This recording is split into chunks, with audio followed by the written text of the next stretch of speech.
Hello and welcome to the last in our special series of podcast episodes for Worming Week in partnership with Agria. So far this week, we've explored the different parasite tests available and why using a test-led approach is so important. But it would be really amiss to not also touch on the environmental impact of the drugs that are used to treat parasites, because it is a really important topic. Joining me to discuss this, first up, we've got Claire Shand, who has previously actually talked about worming with us in a previous Equine Health Week campaign. Claire is director at Westgate Labs, which specialises in parasite control for horses, and she was voted Equine SQP of the Year in 2023. Claire sits on the core steering group for CANTER, a collaborative industry-led organisation dedicated to tackling anthelmintic resistance. And you'll have heard that organisation come up plenty of times this week. Welcome, Claire. Thank you so much. What a lovely intro. And joining us as well is Ruth Dancer, who is director of White Griffin, where she supports the sport and culture industries, including British equestrian, with transitioning to a sustainable future. A chartered environmentalist, Ruth has previously worked in sport for 18 years at big events, including London 2012 Olympic and Paralympic Games and the England Rugby World Cup 2015. Welcome, Ruth. Thank you so much. I hate the 18 years part, though. I instantly feel very old. Sorry to shame you this early in the podcast. I know, come on. So probably the place to start actually with this is, I mentioned it in the intro, but what are anthelmintics and why do we need to be so careful about their use when it comes to the environment? Yeah, it's a strange term, isn't it? I think it's because parasitic worms are also known as helminths. So then you get the anti and then the treatment X on the end. So then they become anthelmintics, and we know them as wormers or dewormers. So it's the straightforward name. And they're the prescription medicines that we give our animals in order to treat them for internal parasites. So lots of brand names, but actually we only have 5 chemicals with the active ingredients that are licensed in horses. So that's fenbendazole, pyrantel, ivermectin, moxidectin, and praziquantel. And you'll probably be familiar with those if you look on the back of the wormer packages that you get. Why is it so important that we are considering when we use them? Obviously, up to now in the podcast, we've talked about why it's important sort of for your horse and why a testing-led approach is so important. But in the event that you are having to use one of these 5 drugs, why is it important that we are being very careful about doing that in terms of thinking about the environment? Yeah, the concern of the overuse of worming chemicals is twofold. You'll have already talked about the rapid resistance problems and how to approach worming that way, but also this new area of research is revealing these devastating effects they can wreak on the environment as well. And that's what we really want to take a deep dive on today. And how can they get into the environment then? If you've put the wormer tube in your horse's mouth, how does it go from there? Yeah, so the worm is either by syringe or liquid in the feed. That's going into the horse's gut. And when it's there, not all of that is absorbed by the horse. That means it's going straight through the system and then being excreted in the dung. And then it's doing the same job out in the environment as it's designed to do inside our horse. And just for a little bit of context, I was totally shocked to hear this, that when you put a dose of ivermectin, which is one of our most commonly used wormers for horses, into the horse, it's estimated that between 80 to 98% of that goes absolutely straight through the horse and then is excreted, lands in the dung pile without being metabolized or changed in any way by the horse's body. And that's just phenomenal because of the impact that it has once it lands there. They are toxic in the environment. And the other thing that we really need to look at then is the fecal excretion time. So they all take slightly different times to go through that process depending on the chemical and how that works in the body. So yeah, we talked then about ivermectin. It's one of our worst offenders because it and moxidectin, they're linked chemicals. So they're from a chemical group called the macrocyclic lactones, and they will have peak excretion sort of ivermectin 2.5 days after administration, but then within 4 days later that's still coming out in dung. Or for moxidectin, that's still coming 8 days, that's still coming out in the horse's feces. So it's important how we manage those horses, just being aware that then they are sort of walking ecotoxicity time bombs going off in our paddocks, really, I guess, is how you might look at it. And so, yeah, it's really important to look at that, what they're shedding in the environment, and then how we manage that, because they persist. So they know, like a dung pat sits in a field from a horse that's had ivermectin, and 45 days later, there's still ivermectin. You can monitor that medication, that chemical is still there. So yeah, they've got these really big impacts. Ivermectin and moxidectin being the most toxic, and then I think it goes down, got it somewhere here. Oh yeah, then fenbendazole, praziquantel, and pyrantel, sort of like a decreasing toxicity. And that's not saying that we must never use those treatments. It's always the balance of choosing like the most appropriate treatment for the horse, being aware of their impact on the environment. Like, how can we then modify that and manage that? But it can be better to give one appropriate dose than having to go in with a wormer that's not quite so effective and having to do it multiple times. So we're just always balancing those pieces of what's right for the horse, and then just knowing what we're doing in the environment as well. And then once that horse poo is in your field, and it is this, as you said, ticking time bomb. Yeah. What actually is it doing? What are the effects of, I guess, sort of within your horse's paddock that that ticking time bomb is going to have? Yeah, so I guess the first most immediate impact is on our dung beetles. You know, we love a dung beetle. Ruth, you must love a dung beetle. Oh, well, now I don't have favourites when it comes to the natural environment. I love all of my invertebrates and beetles equally. But in this particular podcast, we're favouring the dung beetle. I'll go with dung beetle, sure. I remember I was filming last year on it was a stud, and we were desperately looking for some manure with a dung beetle in to film at the time. And I am still to this day kind of horrified and amused in equal measure by the squeal of excitement that came out of my mouth when I did actually find one for the cameraman. I don't think anyone has ever looked so excited and happy whilst scraping through poo. I mean, it's quite extraordinary. So sure, up the dung beetles. Yeah, and they're just in massive decline, and that is in large part to the wormers that we're using in our grazing animals, because they're first on the scene. They are most affected by contaminated dung, and then they get lethal doses, or it affects their reproduction, which obviously then stops their life cycle. So that's really massive. And these guys play a really important role in grassland ecology. You know, they really are nature's dustbin men. So they can actually do some of our hard work for us. How many hours do we all spend poo picking? And they could actually, if we could look after them and encourage them, they could really, really help, not just with improving our paddocks and our grassland management, but also they have by what they do. We have tunnelers and dwellers in the UK. We don't have any rollers, you know, those iconic kind of African images, but they're still doing fantastic things for us and helping to break the life cycle of the parasites. And they're doing that naturally without us having to go out and do lots of poo picking or give the chemicals to our horses. So they're really amazing, and doing things like aerating soil, improving the organic matter, helping the soil absorb water, which reduces the runoff, which you'll be really passionate about, Ruth, is something that soil erosion. Yeah, and I think actually I just want to come back to a key point of what you mentioned a moment ago, which is the fact that it's absolutely right that we use drugs on ourselves and our animals to solve really, really important problems. But we do need to make sure that everyone is properly aware that those drugs are almost as powerful and potent when they're coming out in dung. And if they're so good at killing off the nasties in our horse's gut, or indeed when it comes to our own challenges with pharmaceuticals, anything that we want to fix in our bodies, they have the same ability to kill off what's in the natural environment. It's the same. What's in the horse's gut and what's in the field are both getting killed off at almost the same levels.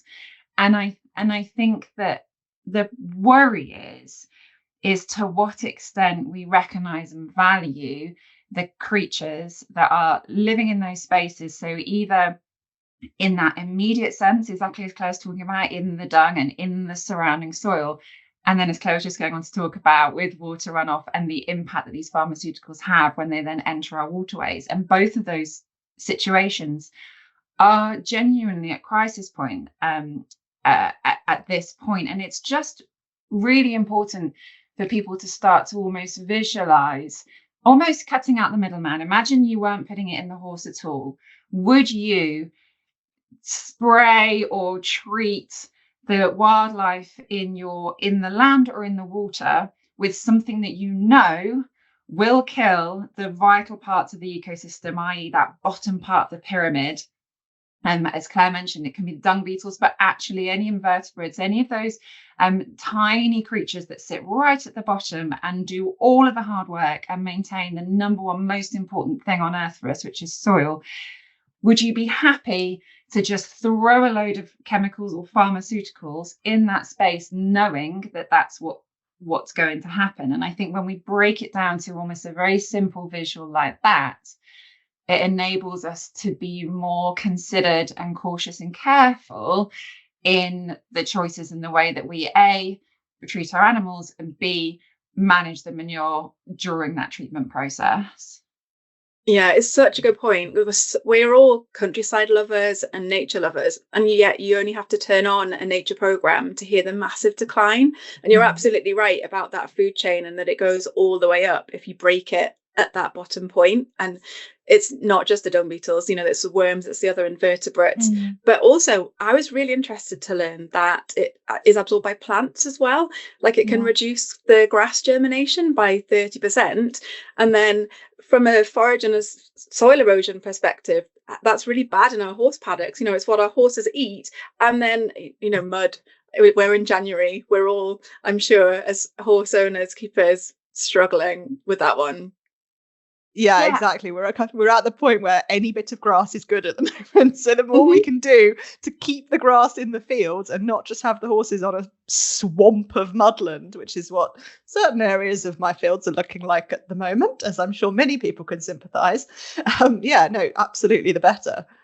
And it will. And I think that this, and this is almost a little bit of a sidebar to this podcast, but I think it's a really useful moment to bring up the importance of soil, because I think soil is so misunderstood or just not understood at all. I think I heard someone say we know more about the universe than we do about the soil. And although there are some incredible organizations out there like the Soil Association, etc., who have very knowledgeable scientists, and there are, of course, a huge number of people working in the nature and scientific and conservation community that know a great deal about soil, the average person probably knows almost nothing. And this does matter, because when we talk about the environment, when we talk about sustainability, we have this awful tendency to make it very unrelatable. It's often someone else's problem, or something I do is so small it doesn't really matter, or it's so scientific I don't really get it, so I'll carry on doing it anyway. There are all these stumbling blocks. And so I think, taking this particular podcast as an opportunity to just really draw people's attention to how incredibly important our soil is. And it's a fundamental part of horse ownership, because exactly as Claire said, without healthy soil, we do not have healthy grass for our horses. And there's a really big reason why the top horse owners, trainers, breeders, etc., pay a huge amount of money for specialists in soil management, because they know that good quality grass equals really good quality, high value horses. And of course, from a welfare point of view, we want them to have good quality pasture as well. So we need to start switching the narrative in our equestrian community to loving our soil and really understanding what that means. And a part of that is most definitely about this worming and pharmaceutical control and management, because it is all part of the same picture. And having rich, healthy soil is fundamental in a number of key ways. Number one, a lot of people don't realise that it's a substantial carbon sink. So we are obviously considerably concerned about climate change. We often talk about trees. We never talk about soil and grassland. Soil and grassland is our most resilient, robust and significant form of carbon storage. So as horse owners, looking after our soil and grassland should be our number one priority for our horse and for the environment. And so thinking about what we're doing with our worming drugs definitely plays into that narrative. Really important. The second one is really rich organic matter means that we have boosts fertility ultimately, which means our grass grows more quickly. So again, when we're thinking about that resilience and being a good horse owner and not trudging through boggy mud, looking after our soil and not killing it off and not damaging it with pharmaceuticals, etc., would be another area. Water retention. So right now I'm sat in my office in deepest, darkest Gloucestershire, and it is throwing it down. It's absolutely throwing it down, which is good because we've had such a dry period this last, almost 24 months now. But that does mean a lot of people start to struggle with waterlogged and unusable paddocks. If you take care of your soil in particular, then it can better absorb water. And there's some really simple tests you can do at home. I know that this isn't what this podcast is about, but just simple measurements to see how well your soil can drain helps you with creating that better environment for your horse. And of course, we talked about soil biodiversity in terms of everything that's living in there, but also just that resilience against drought, erosion. So for every reason possible, good quality soil should be our number one priority. And in the broadest sense as a human being, we totally depend on it for our food. Our food system is dependent on us not destroying our soil. And there are so many terrifying statistics out there about how many harvests we've essentially got left. So I just think that this is a really important moment in this podcast to reference that, because when do I ever get a chance to talk about soil otherwise? And equally, when we think about those worming drugs getting into the soil and causing, deaths, but also just actually other challenges in nature. So to do with hormones, to do with growth, to do with behavior change. Scientists have discovered that actually any number of these pharmaceuticals getting into our ecosystem creates all sorts of chaos and knock-on effects to the animals on which we fundamentally depend. And so it comes down to not taking that ecosystem for granted and recognizing that we've got to stop, in Claire's words, just spreading mini bombs all over the place and thinking it will be all right, because it won't be. There we go. Very powerful statement there. But no, I love it. That was very good. And this is probably the point then to say we've talked about there a lot of the problems of using these drugs. And obviously the first point here to reduce that is to lead with the test-led approach that we have spent this week discussing and why that's so important. But there are going to be scenarios where we do have to put these drugs into our horses. If that is the case, what steps can we take to reduce the impact on our environment? Yeah, so absolutely. When we do need to use them, we mustn't hold back on that. And so first of all, doing our testing and just treating the horses that actually need it is going to go a long way to helping that. It's going to, worm counts can reduce our need for treatment by 80%, tapeworm testing by 70%. And we've got new tests coming on board all the time, like the small redworm blood test and our larval culturing for large redworm, which again is going to really help us pinpoint which horses need it, only giving the chemicals to those particular horses and leaving the rest untreated. So that in its own right is going to leave dung that's kind of clean, it's uncontaminated, that's going to leave habitat. So that's fantastic. Also then doing our poo picking, again, it's going to help.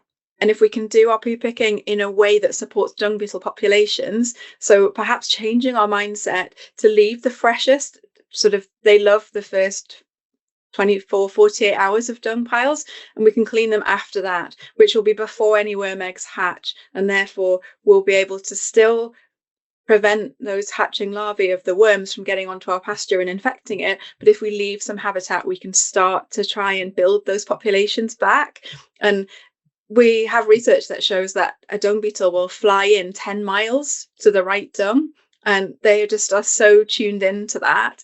And so it might take some time, especially if you're located in a place where it's quite arable and there's not many other like farms with cattle, sheep, whatever, or horses around you. But with time and dedication, it will change, and we can all get very excited when we're poo picking and we see that busy dung piles with dung, with the dung beetles being active. And you can see on your pasture as well the effect of those, because you can see how they desiccate the dung and it basically deal with it. They're pulling it into the soil, they're eating it, they're dwelling in it, and nature's doing its thing. So that's kind of a real good approach. But then once we have given the treatment, it's going back to those peak excretion times. So if you can stable, if only for the peak excretion time, because I know you talk to any horse owner and they have real angst about keeping horses in stables for long periods. It's not what they're naturally designed to do. And particularly horses that are kept at grass that we suddenly hoik in, there can be a distress, like a behavioral element to that. But if you can't keep them in, even for that peak excretion, which is, we're looking kind of like 24 to 48 hours after giving the wormer, not worming them and then putting them straight into a stable, but waiting for that wormer to have gone through the system until that's being excreted, or at least putting them into a small paddock, poo picking religiously, so that then you're lifting that chemically contaminated dung off the pasture. And then we can put it in a special muck heap. So we've got research that shows that even though ivermectin is very resilient in the environment, if you can compost that thermophilically, so that's when the center gets over 60 degrees, that will break that down and it denatures it. So it makes it non-effective in doing the killing and the other toxic elements, which is brilliant. So, and it means that then once you've left it, you could spread it back onto the land if you wanted to. It basically makes it inert and leaving that at least 6 months, so that any worm eggs there hopefully are going to die off as well, and you're not going to reinfect your pasture with that, because we're all after kind of natural and fertilization, but let's do it in the right way that's not going to bring a parasite challenge along the way, or kind of helping with these chemicals as well. And then giving the wormers when the dung beetles are less active, so November to February, if you can, is something else to think about, really, because dung beetles, they like a muck heap, but they're not, they're attracted to them, but they don't actually breed in them. So there's that element just to consider. And we've also got, from a parasite control perspective, managing the horses after worming. Again, particularly if you're worming for tapeworm, you can, being able to do the poo picking or keep them in helps, because the tapeworms are shed in packets. So as you kill off the tapeworms, these packets are shed into the dung and then they burst and they release a lot of eggs in one go onto the pasture. So again, if you are doing that work to remove them, it stops that reinfection going onto the pasture as well. So you're going to again minimize reinfection. Well, tapeworm have a little orobatid grassland mite that is their intermediate host, so that's what eats the eggs first of all, and that's what's running around that our horses are ingesting. So but there are other things for them to eat instead. We're not going to deprive them, and again, very important for ecosystem development too. There's so many great tips in there, Claire, and I particularly wanted to kind of pull out when you were talking there about essentially composting and the mechanism for removing the risk, so that we can put that amazing nutrition from the poo back into the land, which is so important. And I just wanted to maybe take the opportunity to highlight, in addition to the opportunity to use drugs like ivermectin or any of the others, let's not forget that there are other nature-based solutions, in the same way that composting is Mother Nature's way of putting all the nutrients back into the land. Thinking about the grasses that we put into our paddock in the first place can also be another option. It's not an instead of, or don't use drugs. I'm definitely not saying that, but there are natural worm dewormers in the environment, like Samphon, for example, is a really good grass for that. It's also really, really good grass for resilience in your paddock. It's incredibly long rooted, probably the longest root of all the different grasses. And that essentially means that it can do fantastic work in the soil under the ground.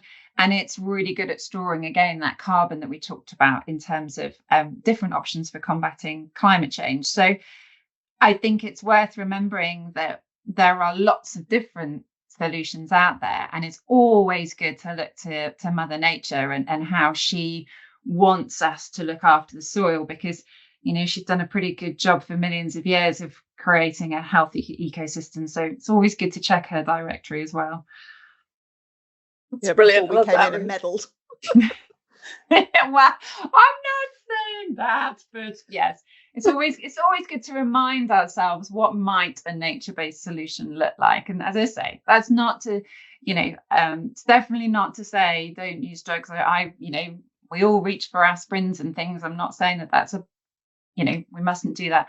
But let's not forget there are some alternatives as well that you could keep in your toolkit and try to see if they work. Yeah, and it is worth remembering that the reason we have these parasite challenges come from how we keep our horses. So a long time ago when horses roamed, the reason that the worms themselves evolved to kick out so many millions of eggs a day is because horses wouldn't stay in one place. They would dung and then they would move, and they traveled so many miles. And also there could have been a sheep or a goat or a woolly mammoth come along and be grazing that grass with the worm larvae on it, and of course they're species specific. So if one of those other species ate a worm larvae that was destined for a horse, that would be toast. And so there were so many failures in the whole life cycle of that worm, and yet now we keep the horses usually single species. They graze back over the same land, and that's why we've got these massive challenges, is because it's not how evolution made it to be. We're playing into the hands of the parasites essentially. So we've got to then think clever about ways that we can get around that. It's such a good point. And I think that it's also a very, human beings are so amazing at so many things, but I do think we have a bit of a toxic trait of finding a problem to solve a problem. So the way that we've consistently done things over the last few decades has essentially got us to where we are now. And so all of the tips that Claire's just given are just a different way of thinking and just a different way of approaching a problem. And I do feel that what's going to give us a happy and healthy future is recognizing that how we've always done things has got us into difficulty, but we do have alternatives. And the alternative isn't stop everything, don't do anything, live a miserable life, get rid of all our horses, go back to living in a mud hut. And the alternative is just factoring in, am I doing harm? What does that harm look like? How can I minimize that harm? And taking that one moment and then using the advice of experts like Claire and resources online just to tweak things slightly, because again, we've talked a lot about soil and the impact there, but the fact of the matter is that, again, when we use a problem to try and fix a solution, what we do is just expand the size of the problem. So we've now gone from creating a problem in our field to creating a problem with our soil, which means that we're now getting water runoff because we don't have that resilience in our paddocks to be able to drain the water effectively and to grow good, healthy soil. And so now we've got the issue where we've got runoff from our fields. We know that we have that in agriculture, but we have that on our equestrian farms too. And every single one of our waters in the UK is polluted. The UK has the most polluted rivers in Europe.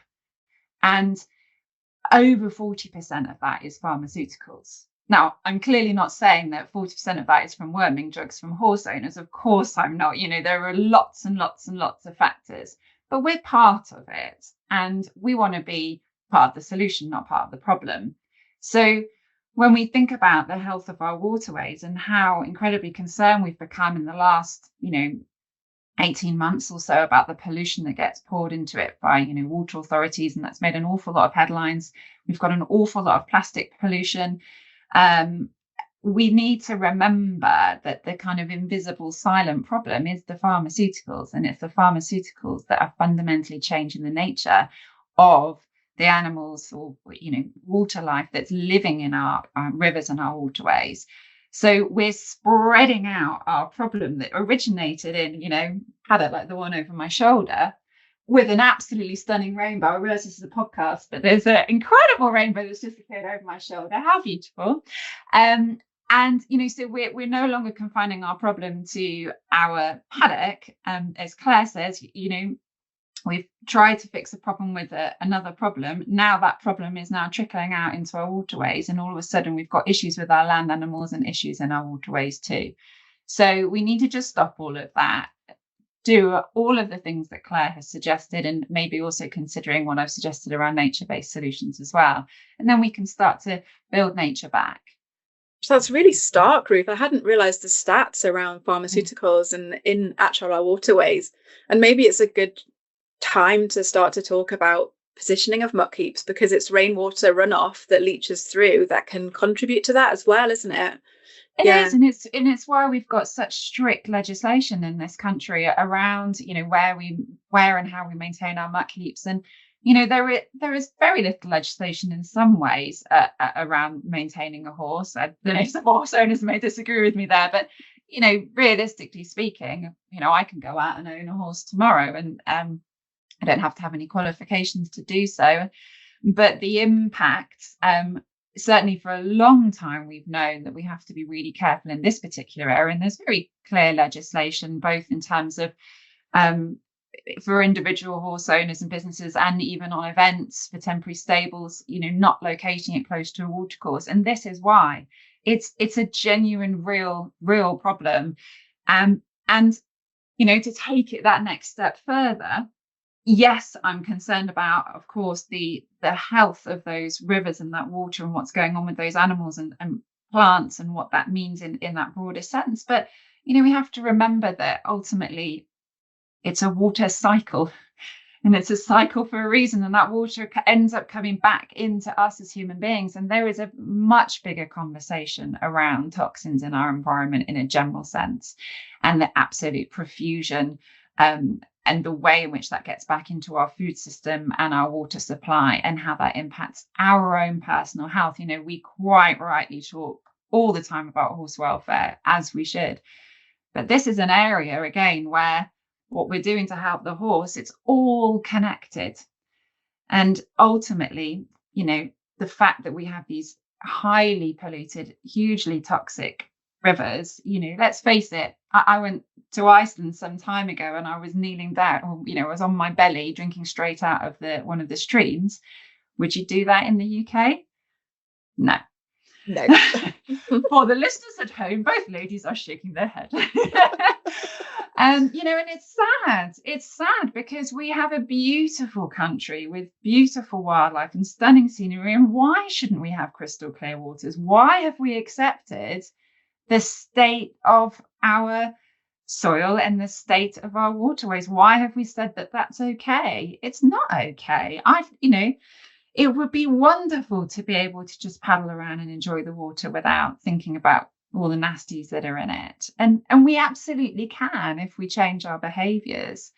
And actually, when we do that, nature comes back really quickly. Nature is a resilient old lady, and if we treat her right, she fixes and repairs quite fast. But we've abused the land and the waterways for so long that we are all collectively going to need to make those changes. All of us together, all whatever it is, however many millions of horse riders and owners. Mm-hmm. So don't put your muck heap within 10 metres of a watercourse. Cover it with a tarp if you can, to reduce the risk of runoff. And from a parasite control perspective, position it at least 3 metres outside of fields, just to prevent any hatching larvae from recontaminating and the need to use more chemicals. So some really good tips we could all be doing in order, as you say, Ruth, just to get back to where we need to be for our health of our watercourses.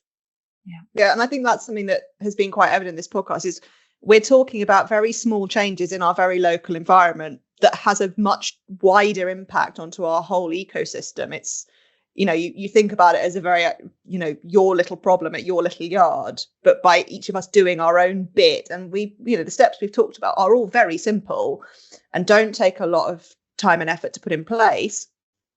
If we can all do these few little bits, the knock-on effect for our sort of national herd is huge. You're completely right, Rachel. And, I get so frustrated when people talk about sustainability and the environment being expensive, unworkable, blah, blah, blah. I mean, Claire, you would definitely be in the know on this from a stats point of view, but I would have thought that if we're not routinely worming and we're just changing our habits, you'll probably save money. And you'll certainly save money if you can have your horses out for longer, that you're not necessarily having to spend as much money on purchasing extra feed. I mean, this is a key thing with pasture management in general, that the more that we can just take the free grass that nature is providing us, the cheaper the horse ownership can be. And I think that it's these small changes in our routines and having that awareness so that they just become very, very normal, will save money, as well as having, exactly as you say, Rachel, a really huge impact on the environment. It really, really would. It's worth doing. You can consider yourself a poo hero if you just follow, even some, if not all, of the tips that Claire has shared. Yeah, fantastic. You're absolutely right, Ruth. And definitely there's a cost benefit to our testing, but it's not just the cost from a monetary perspective. It's what we're saving in terms of our ability to keep horses into the future for resistance. So the ability to live in our world with our crystal clear waters and our environment how we want it, to be able to appreciate that with the mosaic of different animals and plants we share that with, and not having that adverse impact. So the ripple effect is absolutely massive. Absolutely. And there's one last point I'd like to touch on here, and this is sort of, I guess it is sort of connected, but we've talked obviously about the impacts of these drugs and what happens if you're putting them into your horse and then it's coming out the other end and into the environment. We also need to consider about how we're disposing of those drugs once we have put the syringe in the horse. You're left with a tube that could potentially still have some treatment in it, because obviously we're doing it by weight. You're not necessarily putting the whole tube down. How should we be using these drugs in a very careful, considered way, and then disposing of them in a similar way? Yeah, so we talked about them in the big picture context, but just in our immediacy, they are very toxic and very poisonous, and particularly to dogs. So any collie or collie cross type, very susceptible to our ivermectin and moxidectin drugs in terms of taking too much of that. So definitely, if you're going to give a treatment, give it on a hard surface like concrete or tarmac, so that you can clean any spit out. Some of them do have a little objection to that, and it doesn't maybe all make it into the horse. So you can clean that up. It's not getting washed into waterways. It's meaning that it's not going to be, how dogs are interested on yards, aren't they? And they're often, wormers are quite palatable to dogs, especially if you give them in a feed. So for the horse, so just making sure that they're not having access to any of that, putting that straight into a bin, any syringes or tubes. And then we've also got to think then about dogs and their delightful habit of eating dung. And if you've got these metabolites again being passed out, just having an awareness to minimize that. And because it would just be such an awful thing, wouldn't it, if our canine friends were impacted by that particular consequence of having to worm our horses. So it's being aware of that, really, and helping to protect them and putting the wormers straight into the bin and disposing of them carefully rather than having them hanging around.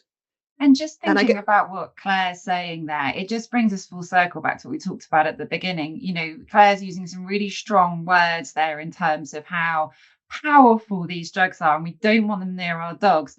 Well, if we don't want them near our dogs and we find them to be very, very powerful, let's not let them lie around in our wild spaces and get into our waterway, because it's exactly the same. And although you might not have the same love and affection for a duck or an otter living in your nearby stream as you do for your own dog, it is fundamentally the same thing. Absolutely.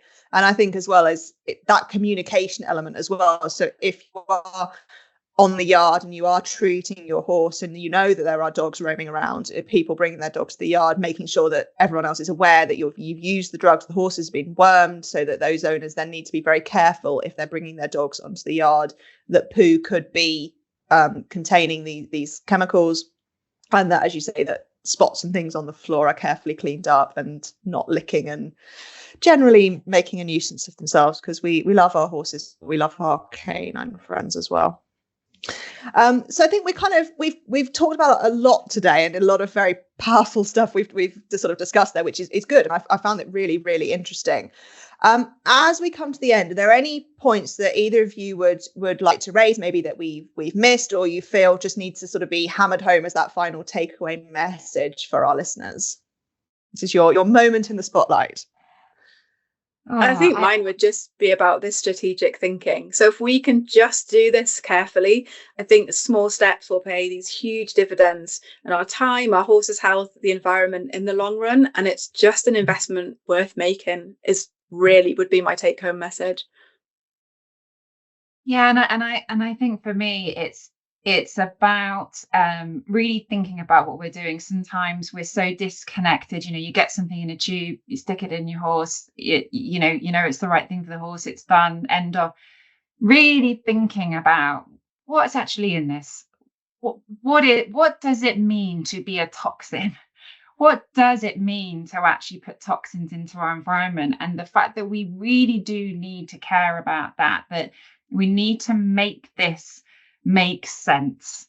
And we need to, whether you're a visual person or whatever, we need to help one another to really start to understand that toxins in our environment are what's causing our profusion of ill health, cancers, infertility, growth issues, the real epidemics that we're having in our society.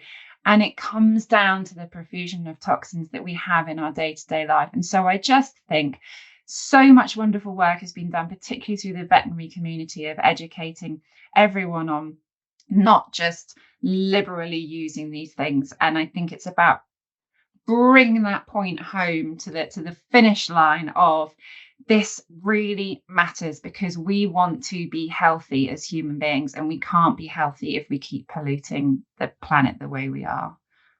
Exactly. Very well put. And one final point, if anyone listening wants to find out a bit more about what we've discussed today, or just sort of generally about what steps they can take on their yard to minimize the impact of using these drugs, have you got any suggestions for them?